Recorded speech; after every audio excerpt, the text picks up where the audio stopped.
Hi there, me from the future. In my excitement to start this project, I didn't actually introduce it correctly. We are making a fairy hunting kit, but that's what I'm making because I think fairies are cool.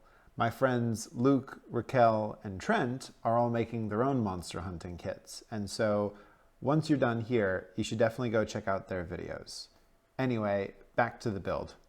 I think I'm going to be using this briefcase for my monster hunting kit. I picked this up at an op shop like 2 years ago. I think I spent maybe $5 or $10 on it. I can't remember, but it's beautiful. It's got a lot of texture and age and a lot of character already. The main advantage, the thing I like most about this is that this is a nice size. It's not too big.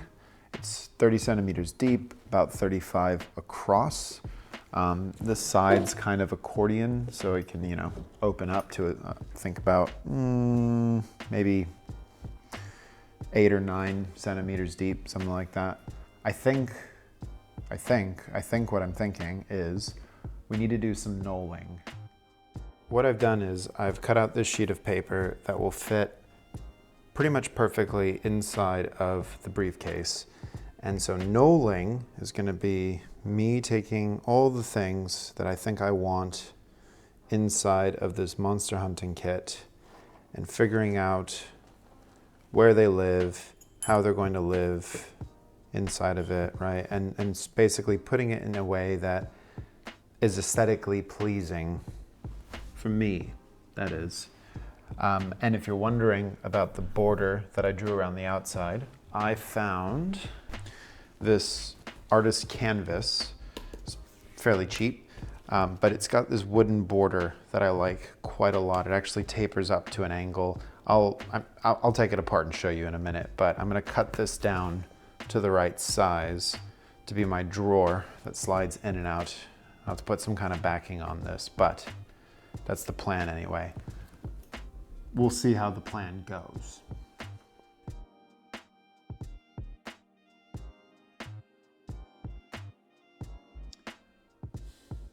Okay.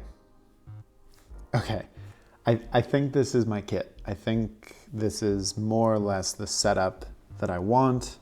Some of these are placeholders, like, these MDF circles. Those will be coins eventually. Got to sculpt those. This box up here. Found this at an op shop. $3. Amazing. I'll probably end up removing the actual, text on the top of it. And this will be a tinder box eventually. Yeah, okay, let's go cut the frame, I guess.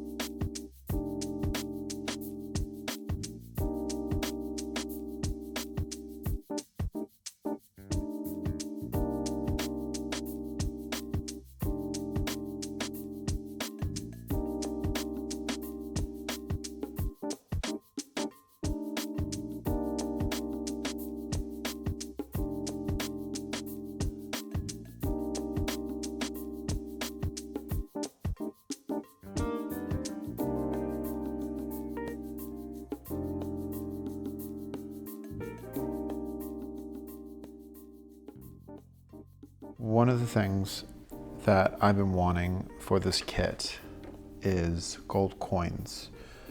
And don't get me wrong, I had a look around all the dollar stores. I was thinking about just like buying one, like just buying like kids party gold coins, whatever, and using that. But funnily enough, nothing, which, I guess fair enough. It's not Halloween right now. Anywho, the logic here, the reason why I'm so obsessed with getting them done is we're hunting fairies, and so I want to take a little bit of that good tooth fairy lore and implement it into what I'm doing. Fairies aren't just tricksters and you know, these like fey spirits, they can be reasoned with and spoken to. And so one of the things that the smarter fairies will do is they will make exchanges and deals for gold and other shinies. Because if you do look at like fairy lore and folklore and stuff, they do like finery. They do like shiny things and pretty ribbons. And so I figure any good tracker is probably going to have some gold coins in their kit. So what I'm trying to do here is basically try to make this look as handmade as possible for a little gold coin. I have some ideas about the shape and everything, but I think I'm going to just play around with some clay a bit more and then check back in with you guys. Okay, I've got some thermoplastic in here, which is just coming up to temperature now, and I'm going to use it to take an impression of this bead, or button I guess, that I have. It's got a lion's face on it. There is something to be said about having a nice bead collection show. Shout out to Bill from Bill's Beads. You know that guy? Anyway, once I've got the lion face with the thermoplastic, then I can push some Sculpey into that and get my positive, and I'll put that onto my coins. And we'll bake them up and see how they look. Okay. So I walked away from this for a day and decided that I absolutely hated it. The coins, they look terrible. I want them to be prettier. So what did I do? I took the button, the original lion button, and made a push mold of that using some thermoplastic. And then I made a copy of it using a quick 5-minute plumber's epoxy. And then around the outside of it, I wrapped some steel wire in my drill, some really, really thin gauge wire, so I could have the same swirl pattern. I don't know what that's called. But then finally took another push mold of that, and so now I should be able to make identical copies for the coins, and that way I can quickly get the 3 that I want. I think I'm just gonna push more plumber's epoxy into this because I have a ton of this stuff. It's really cheap, it sets in 5 minutes. It doesn't smell very good, but that won't matter. Yeah. Now, admittedly, if I had thought about this for 5 minutes, I could have saved myself a bunch of time by just doing it this way in the first place. But we live, we learn, we make mistakes. And yes, I lost a little bit of time on a project where I don't have a lot of time. But honestly, if I just used the Sculpey coins, the Sculpey medallions, whatever I'm calling them, I just wouldn't have been as happy with the result. So now I'll have something that looks better, and I'll have spent a little bit more time on it, but I can make that up somewhere else with another part of the build.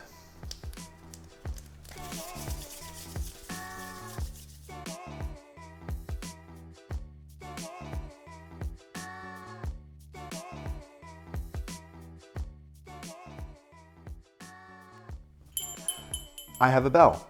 I have a little merlion bell. I think it's from the merlion sculpture in Singapore. I found it at a charity shop, but I'm really liking this lion theme.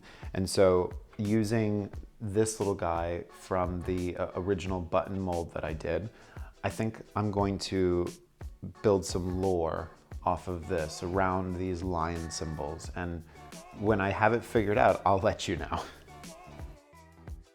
The plan for the moment, at least with the bell, because I can take it apart, I've got this metal scouring pad here, and so I'm gonna clean it up and get it to look really nice and pretty.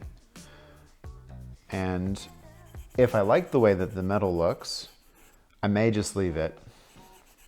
But there is a part of me that wants to continue a certain theme throughout this build, and that's using iron. It's pretty common knowledge that fairies hate iron, and so at some point I plan on getting a few other bits and pieces into this project using it. But I think, ooh, that is actually really shiny.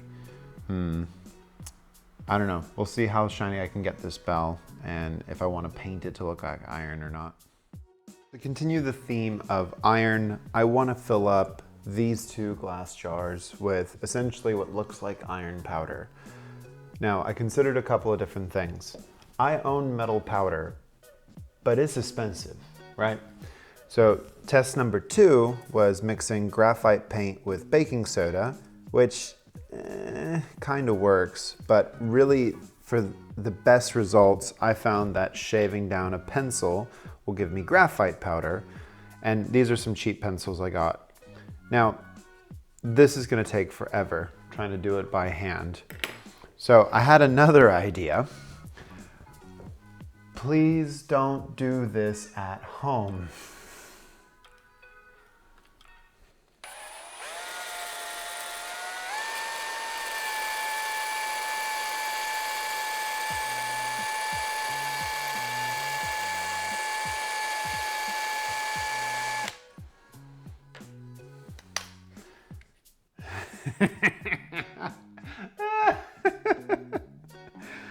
Oh God, what am I doing?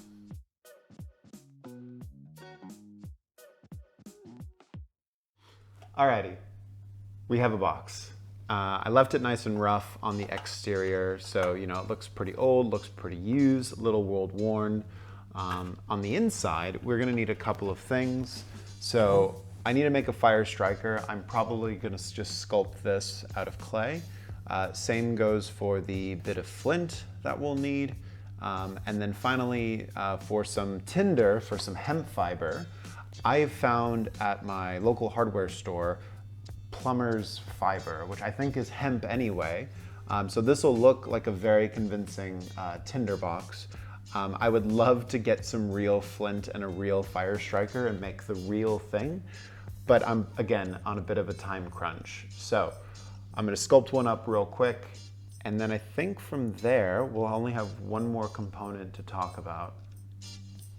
Yeah, we're getting there, it's coming along.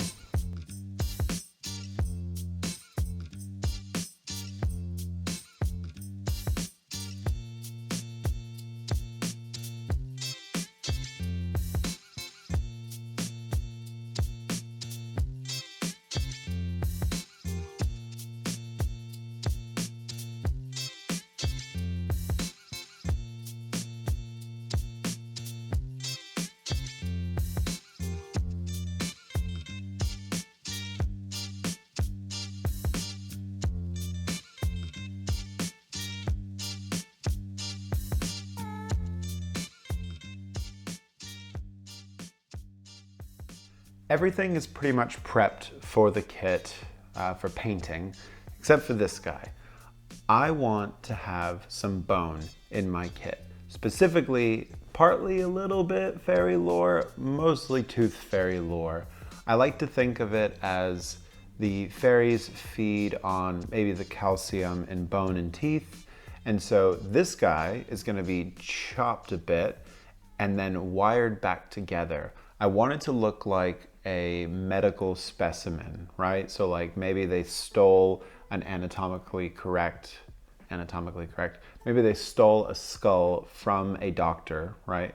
And now it's part of their kit, which they use to entice some of the fae. Yeah, this is a little bit of a stretch in terms of fairy lore, but it's my kit and I want a skull inside of it. So we're gonna do that. Yeah, we're gonna do that. Now I need to find my Dremel.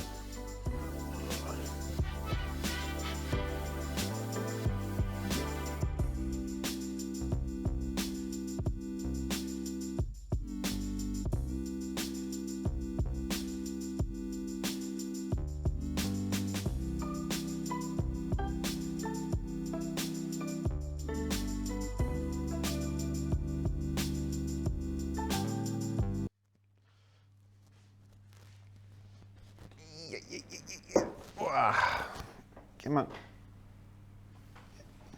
So as you can see, I rolled my knee. And I'm fine, I swear. It's been a couple of days. I've been staying off my foot. This is the first day that I'm actually back at building and painting. And again, we're just painting because, hey, go past me. I did all the building beforehand. So for painting, we're going to keep it pretty simple. I've already gone and primered everything that needs to be iron with a matte black. And then there's just going to be a graphite gray over the top of that. I might use some silver to do some highlights because it's fantasy and why not? We'll have a little bit of fun with it. Anything that needs to look gold has been hit with a glossy black sheen, and then it's going to get first a coat of bronze, then some iridescent copper to bring out those highlights, and finally a wash over the top of it to darken it back down again. Why am I not using gold paint? Well, for one, I don't have any, and for two, I find that most gold paints are just too bright for what I'm after, and I really want muted colors on this particular build. From there, the only thing left to do is a couple of passes of an off-white and then some washes to paint up my skeleton pieces. But besides that, then we just have to stain the wooden frame.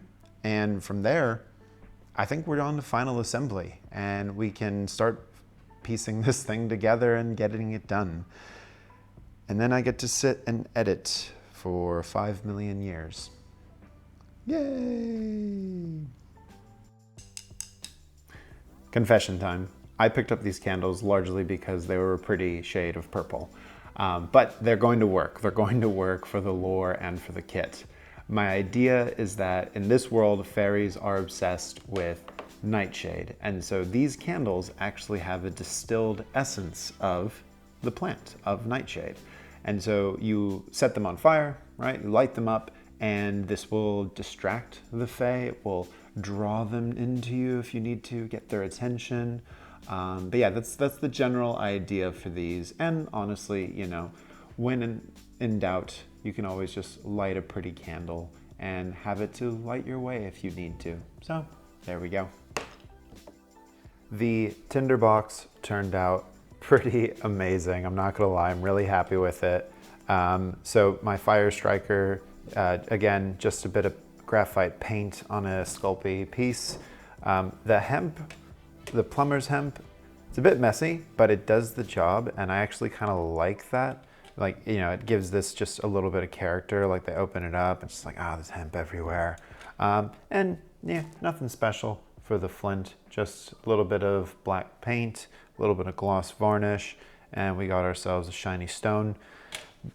Tinder boxes are helpful for a myriad of uses, but in fairy lore, the fairy king consorts with goblins.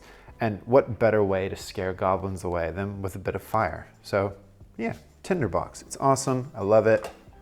Going right in the kit.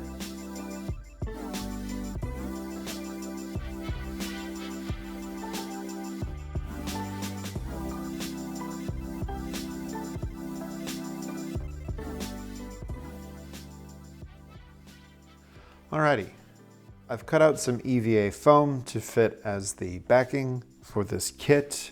I need to take all of my little fairy hunting bits and bobs, set them up nicely, trace them out, cut out some space for them in the foam, and then from there, I have to go outside, which I'm not looking forward to because it's raining. But I need some spray adhesive so I can attach some very pretty fabric onto this phone. And hopefully this will all be done by the end of the day.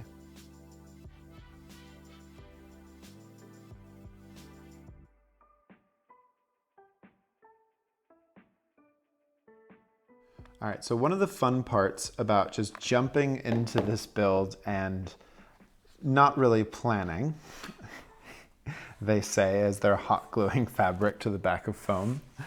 One of the fun parts was organically coming up with some lore for the piece that I was building. And what I love most about it is that it fits in quite nicely with a D&D homebrew setting that I'm running. And what's better than making props fit in your D&D world? So this kit is property of the Merlion Trading Company. Now, formally, the Merlion Trading Company is an organization that ferries services and people to and from the different continents of the world.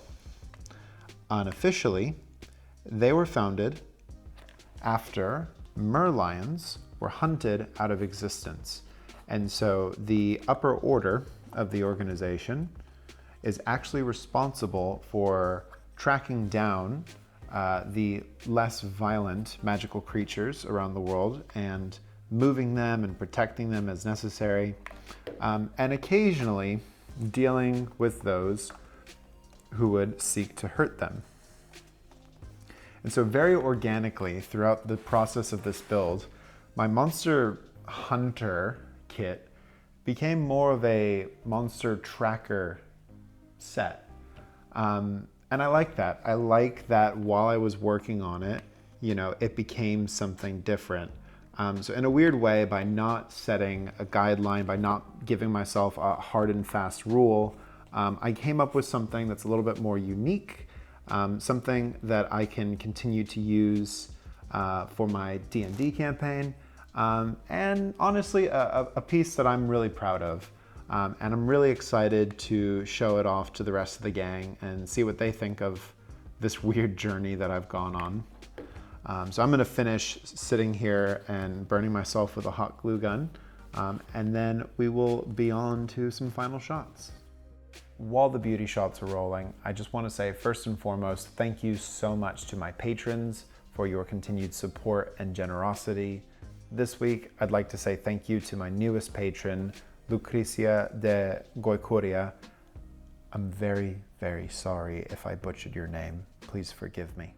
If you would like to join my coven and become one of the many amazing patrons that keep this channel going, the link is in the description. You'll have access to behind the scenes content, a Discord server where we can hang out, and very, very soon, bonus patron-only videos. While I'm thanking people, I just want to mention that Bill from Berserker Works recommended me an amazing book called British Goblins, which is now in the public domain, and I've linked it below in the description. And finally, what are you still doing here? The video's done. Luke, Raquel, Trent, they've got videos. Go watch them. They're amazing. Go. I love you. Bye.